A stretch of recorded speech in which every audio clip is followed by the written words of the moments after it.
Okay, so let's continue after a short repetition which we did just now from 2 weeks ago. We will continue with some selected chapters of WPF. Before we can write our very first working WPF meaningful sample, we need a little bit of more background information. Just for your, as a reminder, remember last time we created this very simple sample. I hope you still have it on your computers. You can open it if you want. It would make sense. And what we did last time, I pointed out. Oh, we don't need that one. That was just a question from before. We created this main window here, and inside of the main window, we set the data context, and then we did some binding on single properties like person name, and we did a binding on a collection, for instance, the observable collection. And then I showed you how you can do data binding for a single field, as you can see it here. And I showed you how you can do data binding to a collection with a data grid and item source, and here we have an observable collection. Last but not least, we had a text block, as you can see it here, and this text block was bound to the selected teacher, where we used the capability of the data grid to select a single item. Fine so far? I hope it is. Okay, very good. Now, all of these things were put into a stack panel. A stack panel is, as the name suggests, a panel whose primary task is to arrange child elements. It's children. And the stack panel can either be orientation vertical, as we see it here, so it stacks the element one above the other, or we can also change the orientation. I think I showed you that last time, by moving it to orientation horizontal, and then it stacks the element from the left to the right. Okay? Good. Now let's take a look at a more interesting panel. So let's go on and remove the stack panel. We are now going to take a look at a panel which you will use a lot also in your exam and also during the final exam, which you will have in a few months. And this is the grid. The grid is, as the name suggests, a grid similar to, let's say, an HTML table, if you want to put it like that. And inside of the grid, we can also arrange different elements. For instance, let's put a button here in it, and let's call it, this is button 1, for instance. So if I scroll down a little bit, you will see that the grid does something special. It resizes the button, so the button fills the entirety of the grid. Okay? So the button is auto-scaled to the size of the grid. The child is asking its parent, the grid, how much space can you give me? And the grid says, I give you all that I have. It doesn't create a scroll bar, so it doesn't make it larger than the available screen escape, but it auto-scales the button. Okay? What happens if we create a second button here? Let's duplicate this line and put here a button 2.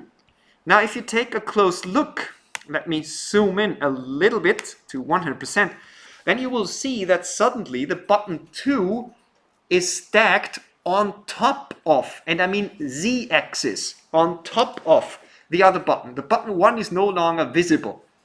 So if you don't specify anything in a grid, it will simply stack the elements one on top of the other, meaning z-axis, German Z-Achse. Okay? Good? Fine? Nice. This is obviously not very useful. Well, sometimes it is. If you have something that is semi-transparent, it would maybe make sense to put it on top of something else. You could do something like this. Then it is okay to simply use a grid to do a z-axis stacking. But most cases we don't want that. So the grid needs something else. Now let's take a look what the grid can do. We can say we want to create a column definition. Not a column definition. I was not precise here. Column definitions, plural. We can create columns. We can simply say, okay, let's create a column definition, and then we can define a width, as you can see it here. And now let's simply say the width is star, for instance. Let's simply say the width is star. And then let's create a second column definition, also with the width star. And maybe you can already guess what's happening behind the scenes. Do you see what we have here?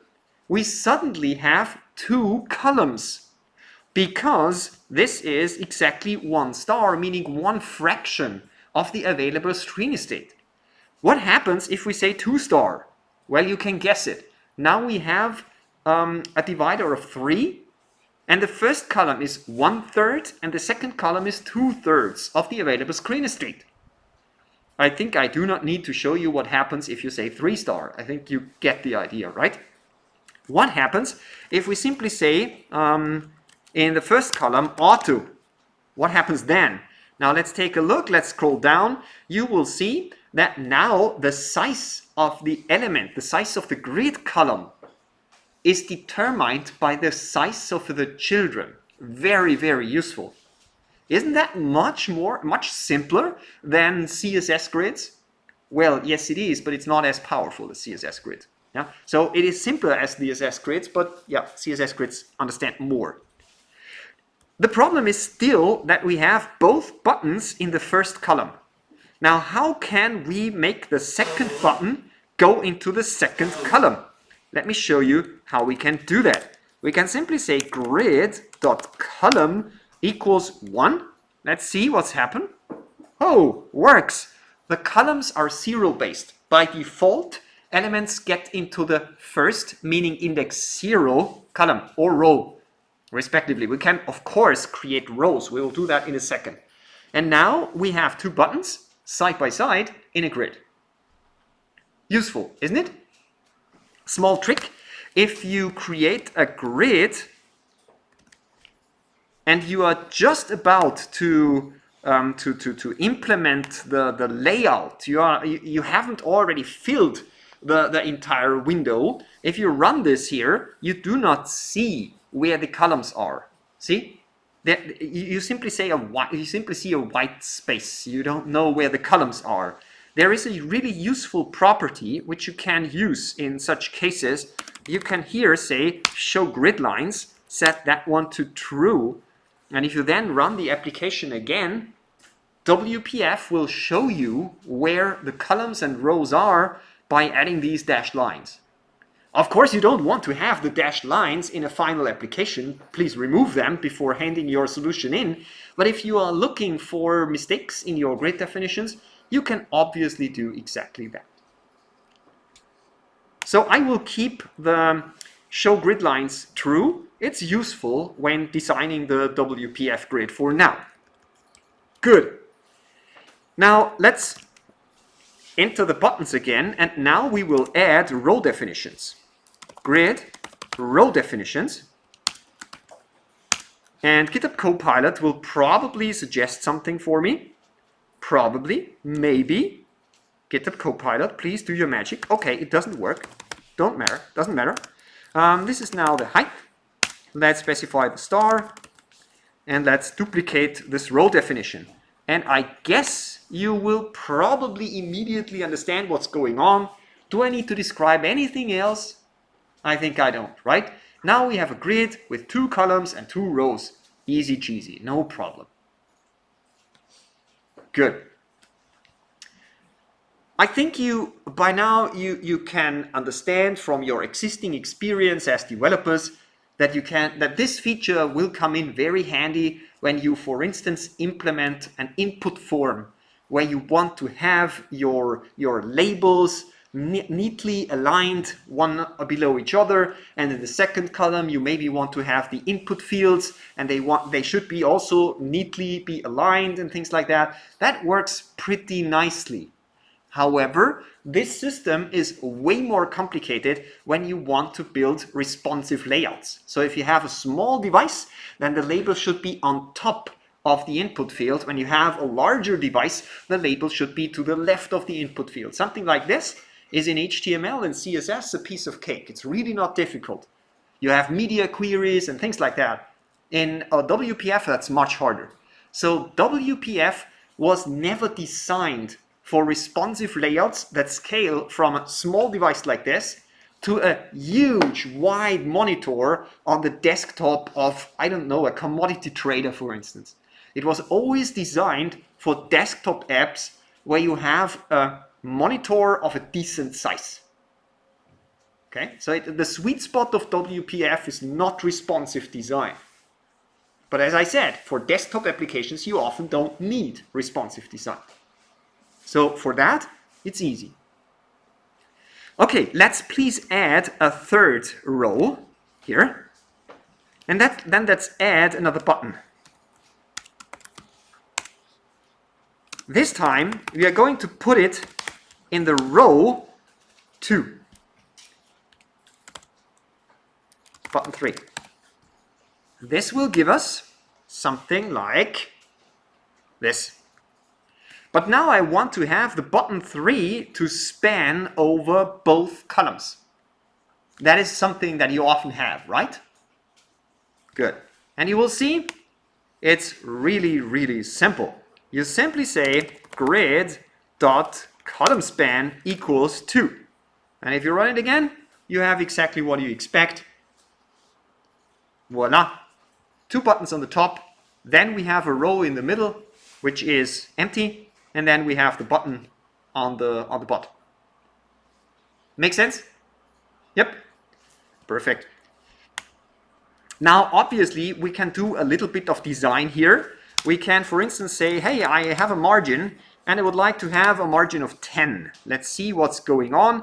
I do not even need to recompile everything. You see that we now have a margin here on the right-hand side. If we just say 10, it gives us an equally sized margin, top, left, right, bottom. If I say 10 and 5, you will see that we now have on the left and on the right side the 10 margin, and on the top of the bottom we have a 5 margin. What else can we do? We can say 50, 40, 30, 20, and then you will see that the first element is the left margin, the second is the top margin, the third is the right margin, and the fourth is the bottom margin. Got it? Nice. Same is true for other things. For instance, if you say, hey, is there, what else can we do? It's fine. It's fine. I think we don't need to overdo it now for styling. Any questions so far? Great? Clear? We will use it a lot. Well, obviously, we can nest grids. Let me show you what I mean. Now we are going to add a grid inside the grid. Grid.column equals 1. Grid.row equals 1. And now we can again say, let's make a grid column definitions, and let's add 2 columns. Okay? Column definition with width star, and let's make 2 of them. Let's again say show grid lines true, and then we are going to take a look what happened. So, do you see it up here?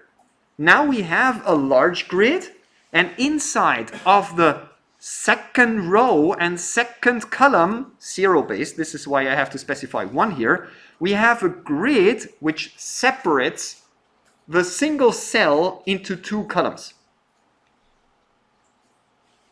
Understood? Yeah? Does it make sense? Wonderful.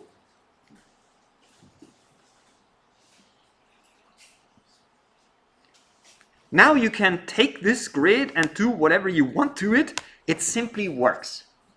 This concept of combining, intelligently combining panels is a core property of WPF. Okay? It's really important that you understand that. And of course, I can now use a stack panel inside of a grid, So what I can do is I can simply say, hey, give me a stack panel, please. Put it in the grid column 1, And here I'm going to add another button. Here it is, button, and do something like this. And now we get the buttons stacked inside a grid, which is inside a grid. So very similar to what you know from HTML. XAML isn't very different, but the whole layouting internally works entirely different. It is optimized for desktop applications. Now, again, just to make an obvious point, you can change the horizontal alignment, the orientation, this is what I meant, to horizontal, and then the buttons will be stacked from the left to the right. So when you design forms in WPF, you always have to keep in mind which panels do I want. Do I need a grid? Do I need a stack panel? Do I need a dock panel? Do I need something else? You can definitely do that. Got it? Make sense? Okay. Last but not least, and then we go into a short break. Follow me. I will now blow your mind. Hopefully, we'll see. We are going to create a button around the grid. What? A button around the grid. So the button opens before the top level grid and it closes after the top level grid. And suddenly we get the entire layout inside of a button. See? And it's still a working button. I can still click it if I want. And the whole layout is now inside of the button, as you can see. You see your grid, you see your stack panel, everything. Well, it's not scaled to the total size of the button because this is how the button performs. It doesn't give its children the entirety of the button. It only gives the children as much space as the children really need. But this is exactly what you get. And this is pretty awesome. Imagine that you need a button where you need to display an icon with some text information below it. You can simply use the grid with an image and a text block inside of a button. And yes, you can put the button in a button, in a button, in a button, in a button, and it still works. You can put a button in a list box. You can put a button in a combo box item, so that the user has a button he can click when he wants to do something with a certain icon. Do you get how powerful this abstraction is? This is something that HTML is not capable of doing.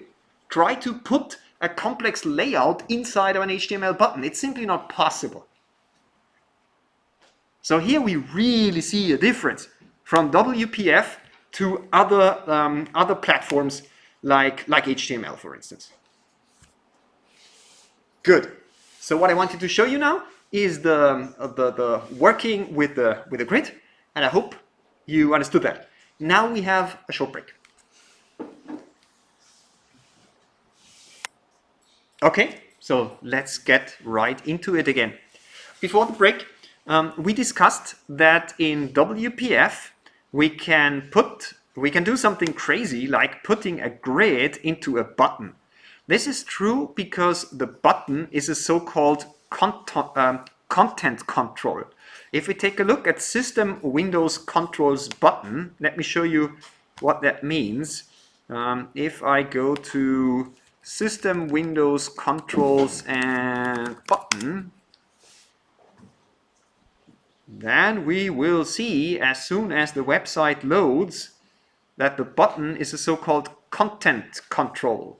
That means that it has a content inside of the XML element. It's not like a text where you have a text property, but you have content inside the button tag. What I mean with that is you have the button, then you have a content inside, and down there you have the closing tag. All the XAML elements which work like that are content controls, and you can put in them whatever you want. For whatever reason, this website now doesn't load, but you have to trust me that this is the case. Good. Nice. Now, I would like to show you one final thing and then we are good, and we are doing some exercises. Concrete one exercise that I'm going to show you, and it will help you overcome any problems. But before, I would like to demonstrate one final thing. Please get rid of the button that we added before the break, because it's really not meaningful. It just served the purpose to demonstrate the principle. But that should now be okay. Oops. Now let's take a look at the C# code, and let's discuss the C# code again. Currently, we have the logic like person name and teacher's collection and the selected teacher and the property changed. All these things are directly inside of the main window. Some people call this spaghetti code because you have the main window, which implements the view, and you have the entire logic. Okay, this is a problem to a certain degree. So therefore, what you typically do is you extract the logic of the UI into separate classes. Those classes are called the view modal. The view modal are classes which are not directly related to the visual appearance of a form. It doesn't matter if the button is green or blue, or if it's a combo box or a list box. It really doesn't matter. It's the pure logic. If you think of, let's say, a digital clock, the logic would be the current time and the fact that the clock increments every single second. That would be the view modal. The display of the clock, if it's a digital clock, a 7 segments display clock, an analog clock, that will be the view. Okay? If we write code in WPF, we typically follow the MVVM architecture, meaning you have a modal, which are the pure data classes, just like Entity Framework. Then we have the view modal, which implement the view logic, and then we have the view. MV, modal, view, VM, view modal. MVVM pattern. You will hear that a lot in the upcoming weeks. Now, how can we make this thing follow the MVVM pattern? It's really not complicated. What we do is we add an additional class to this project. Let's add a class, and let's call this class main window view modal. Once we have this class, we go into the main window and we simply move all the things which are not directly related to the view into the view modal. If we would have some complicated logic for view-specific drag and drop operations, that would be part of the view. But here, we really do only have things which are in the view modal. Person name, it is view modal. The teacher's collection, it is view modal. The selected teacher logic, it is view modal. Obviously the property changed, it's view modal. The button click, now this is something that is related to the view, because this is a button click. We could do something different. We could use some AI to recognize the speech and call this functionality later on. It's a button click, so let's leave the button where it is. But this thing, we are going to cut it out and put it here into the main window view modal. So I simply add it here. And of course, I will get an error, or I will not get an error, but it's not completed because I forgot something. I need to also implement the notify property change. Okay? So now we have this main window view modal here, and if I can remember correctly, here we also have a class teacher, and this is also not related to the view, so let's also move the class teacher into the main window view modal. Let's move it here. Oops. Of course, inside the namespace. Good.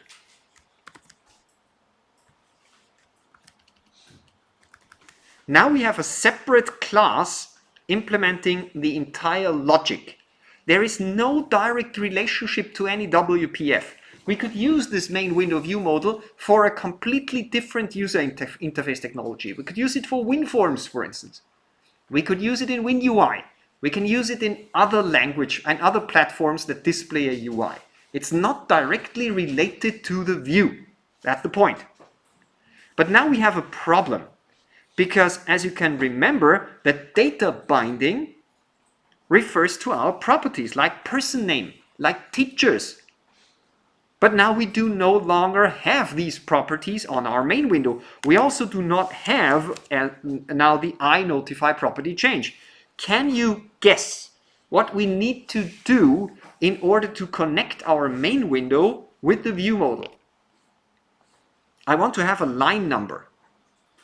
Where do I need to change something to make my code run again? Can anybody guess it? I give you a tip. What about line 24? Any idea? It's the data context, right? Currently, we say, hey, the main window is our data context, but this is no longer the case. You know what we can do? We can simply say new main window view model. See? And that's it. Now all our data bindings are no longer referring to the main window, but they are referring to the main window view model. And there we have all the properties. There we have the collection. There we have the iNotify property changed. So that's the important thing. In real-world application, everything is a little bit more complex, because you typically would use dependency injection and things like that. We will cover that later. But for now, this is fine. Well, this button click here also refers to various things inside the main window view model. Let's keep it simple. Let's simply cut this out, go into the main window view model, and add a helper method. Public. I think it was void. And what does this thing do? This is just a demo click or something. I think it wasn't meaningful, was it?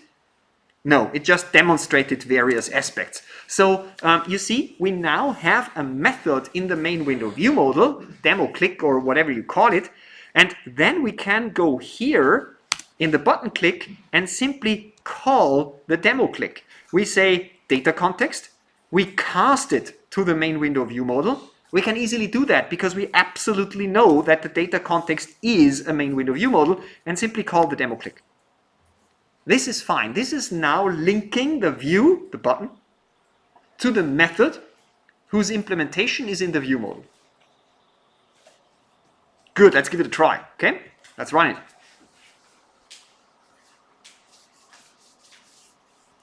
Oh yeah, it works. I can click on it, it still works, everything is fine, it compiles, the layout is correctly perfect. It's correct, not correctly. Do you get the idea? This will be a core element of the upcoming exams and also your final exam. You must understand the main window view model. The MVVM, the model view model architectural pattern. You must be able to separate the logic in WPF from the view in WPF. Got it? So this is the template. You have to remember this one. You design the user interface in XAML. The code behind file is very small. Typically, it only consists of setting up the data context and maybe some simple button handlers. And everything else has to go on in the main window view model. The main window view model does not know about the UI. The UI knows about the view model. Layout architecture. I'm pretty sure this was covered in other courses that you had during your 5 years here in this school. Beautiful layered architecture. That makes also unit testing much simpler, because we can create unit tests for the view model. It doesn't have a relationship to the UI. We do not need to remote control the UI in order to test our application. We can fully cover the logic of the UI by writing unit tests for the view model. View testing is also important, but it's very difficult. Unit testing a view model, it's much simpler. Got it? Perfect. Questions? I see many nodding heads. Hopefully not to my question about the questions. Good? Nice. Let's give it a try. I will now sketch an example and I ask you to try to implement that example. I'm curious to see whether you will be successful.